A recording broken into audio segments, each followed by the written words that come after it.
ये खराब ग्लोबल संकेतों से लगातार चौथे दिन भी बाजार में गिरावट जारी रही। कंज्यूमर गुड्स को छोड़ दे अगर तो बीएसई के सभी सेक्टर इंडेक्स लाल निशान पर आज बंद हुए। सेंसेक्स 338 अंक, निफ्टी 111 अंक गिरा। ये जानते हैं बाजार का पूरा हाल सुमित से। सुमित बताइए, बाजार में आज लाल रंग कुछ ज्यादा ही दिखाई दिया। फिर भी बाजार पूरे हफ्ते में ही लाल रंग ज्यादा दिख रहा है। कल भी बिकवाली थी और आज भी मार्केट्स में बिकवाली आते हुए दिखाई पड़ी, लेकिन आज इंटेंसिटी जो रंग था वो उतना गाढ़ा नहीं था, कल देखने को मिला। तो थोड़ी सी कम हुई इंटेंसिटी और एक समय में तो इनफैक्ट निफ्टी हरे निशान में भी चला गया था। हालांकि लास्ट आवर में फिर से बिकवाली हुई, 17,000 के नीचे भी गए, फिर घूम घाम के वापस 111 अंक नीचे गिरने के बाद 111 अंक गिरने के बाद 17,000 के ऊपर जाकर बंद होते हुए दिखाई पड़े। कुछ स्टॉक जहां पर आज मूव आता हुआ दिखाई पड़ा और कुछ स्टॉक जहां पर आज हलचल देखने को मिली, उसमें एक एक करके सभी शेयर आएंगे। निफ्टी के टॉप गेनर्स पहले, जिसमें टाइटन आज लीड करता हुआ दिखाई पड़ रहा था और यहां पर प्रोमिनेंटली निफ्टी के टॉप गेनर्स में शुमार हुआ। इसके अलावा बीपीसीएल, भारतीय एयरटेल और एल&टी, ये कुछ ऐसे नाम जहां पर निफ्टी के टॉप गेनर्स के तौर पर आज क्लोजिंग होते हुए दिखाई पड़े। लेकिन इसके अलावा कुछ और mid cap small cap gainers की बात की है तो वहां पर भी आज जो थोड़ा बहुत मूव था वो डाइवर्सिफिकेशन साइड पे, डाइवर्सिफाइड साइड पे जाता हुआ दिखाई पड़ा।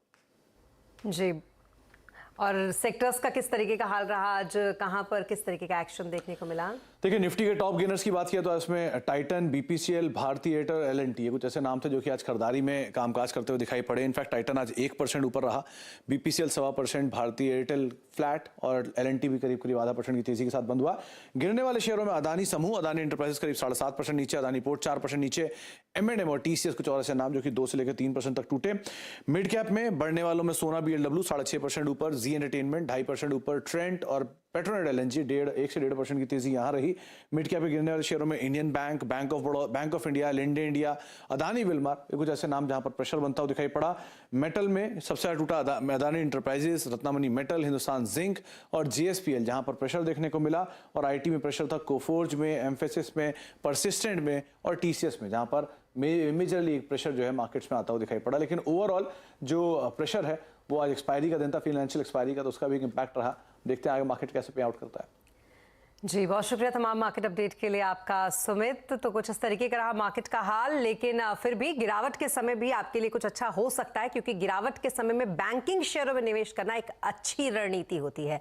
ऐसा कहना है सुंदरम म्यूचुअल के MD और CEO सुनील सुब्रमण्यम का।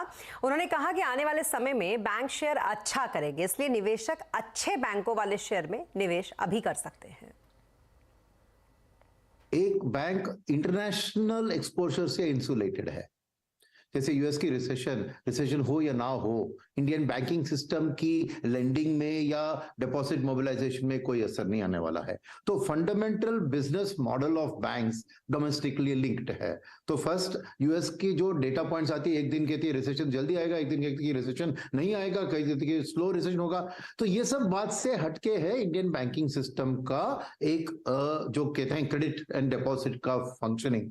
तो मेरे लिए जो भी करेक्शन बैंकिंग सिस्टम में आ रहा है, ये अच्छे क्वालिटी बैंक को खरीदने का एक बहुत बढ़िया मौका है, क्योंकि आपने रिजल्ट सीजन में भी देखा बैंक्स ने कंसेंसस को आउट परफॉर्म किया और आने वाले दिन में डोमेस्टिक कैपेक्स साइकिल का भरपूर फायदा उठाने वाली है बैंकिंग। बाजार में इन दिनों IT इंडेक्स सबसे